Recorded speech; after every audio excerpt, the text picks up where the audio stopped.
if you don't like this song, you don't like rock and roll.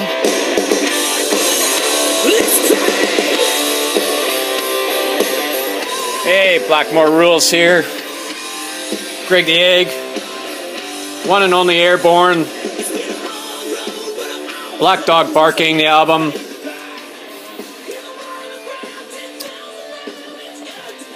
We're doing the big rock t-shirt thing again here. I don't know what to say. Everyone should know Airborne, but lots of people that I know don't.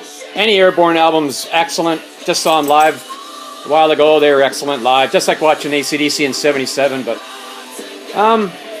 anyway, here we go. Legendary Scott Waters is going to be mad right off the bat. Look what we have here. This was a thrift store find the other day. And pretty darn nice shirt. I couldn't resist this one. And the back's pretty nice too. I don't care how hippie-ish it looks or whatever you want to call it, but this has Aerosmith written in that. Pretty darn nice shirt. And here's just a band, kind of neat. It's a Prince George band where I'm from, hometown band. I've seen them a number of times. Really fast punk rock. And cool name for a band. And they have a sense of humor. They're kind of a same sense of humor as me, where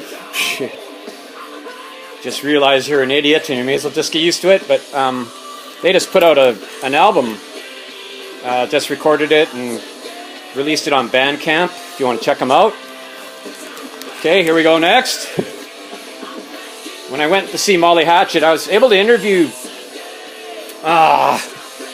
what's the main guy? Bobby Ingram. That's what I think it is. Phoned Florida from here and got the doing a radio interview with him, but he mentioned they were going to bring a bunch of merch to the show. Well, it turned out this was one of the few things they had, but I had to have a Molly Hatchet shirt, and there's nothing on the back. I was really hoping for tour dates, but just having the name Molly Hatchet on a shirt makes it a friggin' fantastic shirt, because Molly Hatchet's phenomenal. Seen them a couple times, and they're like, I'll read about they're not the real Molly Hatchet, this and that. Like Legendary Scott Waters says, who bloody cares? Would you rather not have the group play at all? Like, doesn't make sense to me. The sound quality perfect, but I'll end up rambling about Molly Hatchet. But next off, well, I do like punk rock, and this is one of my favorite power punk and Paparola bands, MXPX. Saw them live just recently, outdoors, and they delivered. Love them. I think one album called Panic or whatever, it kind of ended up even swerving more into the hard rock or punk rock. Well, rock punk, I don't know. But just really melodic rock. They're excellent. Live album is really good. I think. Can't remember what it's called. It's not whatever, but at the show I think it's called. But yeah, MXPX I totally enjoy. Nothing on the back, but I don't know, just had to have an MXPX shirt. And here's a punk rock band I really love. Happened to just see them in Ottawa when I was on holidays. That made me mad because they're playing the same night as I was going to an Ottawa Red Blacks game. Go Red Blacks in the Grey Cup in a couple of days. But sold out house, just a regular season game against the Alouettes, but the fans were going nuts. The game went right to the wire. But I knew the Nailheads were playing that night. I had to leave. I left the game early with 2 minutes left just to beat the rush. Otherwise, there's no way I would have made it to the show. So I could hear the crowd screaming. There was a late touchdown, and they won the game, and I could hear it from a couple of blocks away. But Nailheads are worth it live. They're from Montreal, and if you like the Ramones, you'll like them. There's footage of them on YouTube. Actually, if you go to my YouTube channel, I guess if you're already there, but I taped their whole show when they came to Prince George and in Montreal. I mean, Ottawa, I think. I'm not even thinking straight. But anyway, it's footage of them live. Johnny Go Home is the one song I really love by them. But I'll end up rambling about the Nailheads. But they're authentic punk rock for sure. Pretty cool shirt. The tried and true Nailheads crew. Very nice to talk to. I'm amazed they drive all the way across Canada. They've done it a few times just to do their stuff. Okay, now here's a band I got to see in Quesnel of all places, which Prince George is like 70,000 people. And they didn't come here, but they went to Quesnel, which I don't know if it's 10,000 people. in a newer nightclub called the Occidental that just opened, and talk about perfect sound. This was just a recent concert, I think 2014. No Dan McCafferty, but the new singer, I was impressed. He had a higher pitched voice, so the song sounded a little different, but he fit in perfect. The guitaring, I stood right in front of the guitarist, and just hearing This Flight Tonight done live, chunky, perfect sound was unreal. Everything, the show was fantastic. I loved them. And here's the back, pretty nice back. So glad to see Nazareth again. That was about maybe my second concert I ever saw in my life. My first was Deep Purple. Probably the Burn tour or Stormbringer tour, I can't remember, but Burn was the opening song.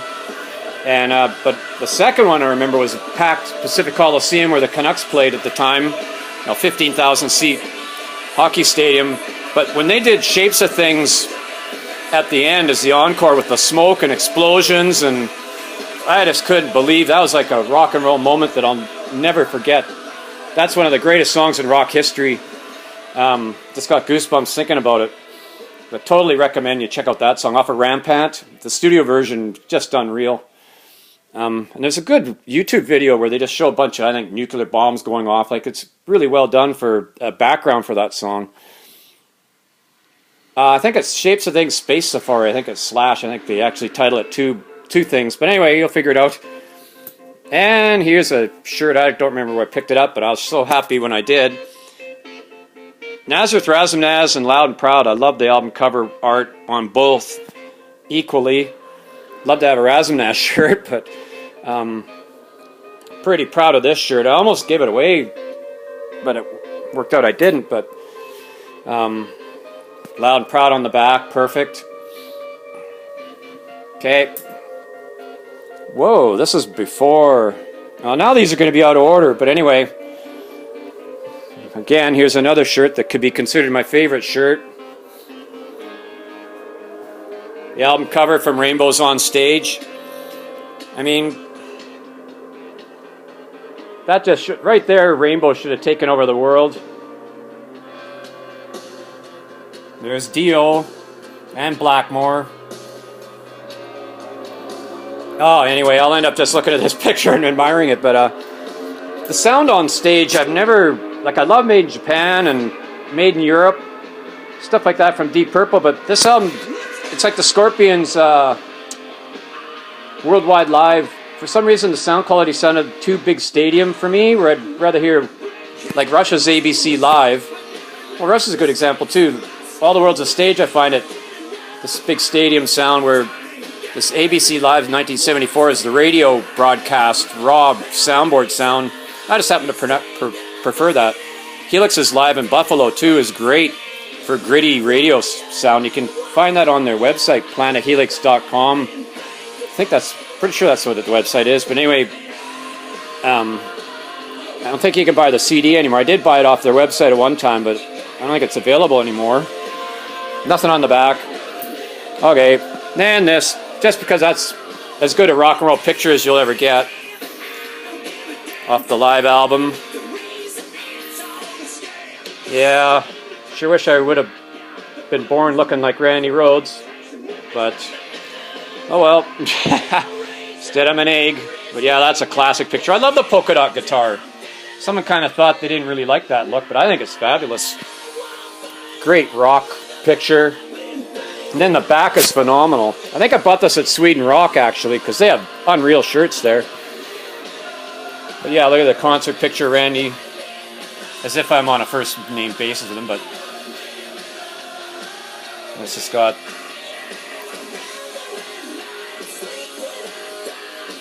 that on the back. Airborne rules, man. And then here's, I don't know, I keep thinking an album is my favorite album of all time. Then I come back to this. This was at Sweden Rock as well, even for a good price, but I guess it was their tour t-shirt from 81, 82. Fire Down Under. And I read people don't like, can't remember his name. He has some really funny name. I don't know if it was a Japanese name or the mascot for Riot, but I think it's kind of funny having a guy like that.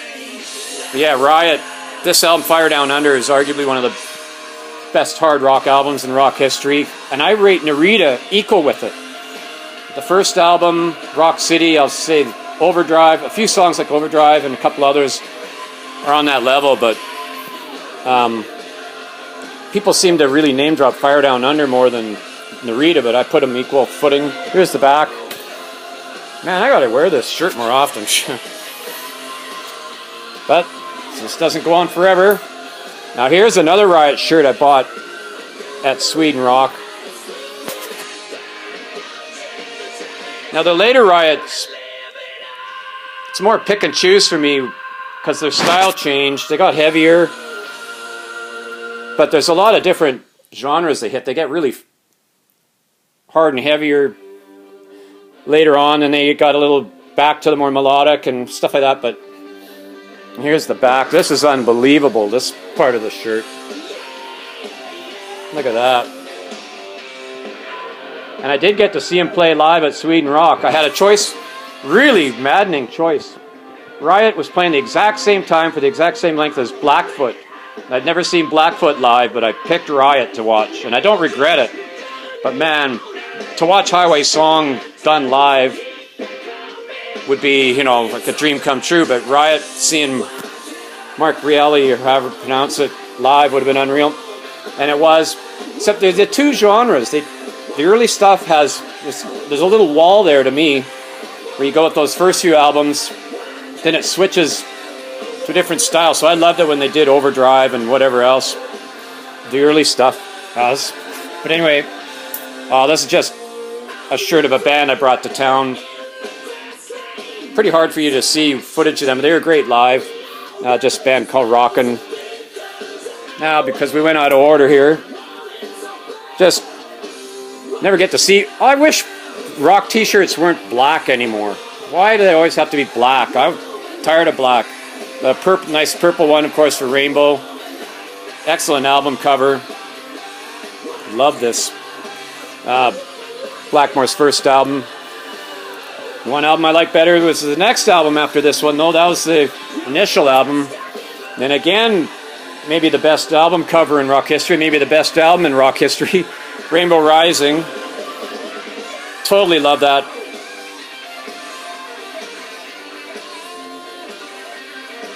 The song Light in the Black. If you don't know Rainbow, you've got to listen to the song Light in the Black, and it's like the best song in rock history. But here's the back. This was actually on the album itself as well, like on the vinyl. Just concert pictures. Jimmy Bain and Cozy Powell, Richie Blackmore, with the background of the first album that I just showed on that other shirt. There's Dio, classic look, and Tony Carey, keyboards. And the last one out for LedJoy Scott Waters, because he likes hockey. We talk hockey. This at one time, a few years ago, probably still is, was voted the ugliest hockey jersey in history. The Vancouver Canucks Flying V one. And the one I have here is number 21. And now this makes it probably the worst shirt in history, because this, any Canucks fan will know, this guy used to be with the Canucks for a couple of years, and they traded him. They had Cam Neely and they got rid of him. Oh boy, Canuck fans talk about that. But I guess that does it for the big video. And thanks for rocking out with Airborne. And Canucks actually beat Minnesota the other night, so that was good. So back on the bandwagon. But anyway, thanks for watching, and don't forget, slower traffic, keep right.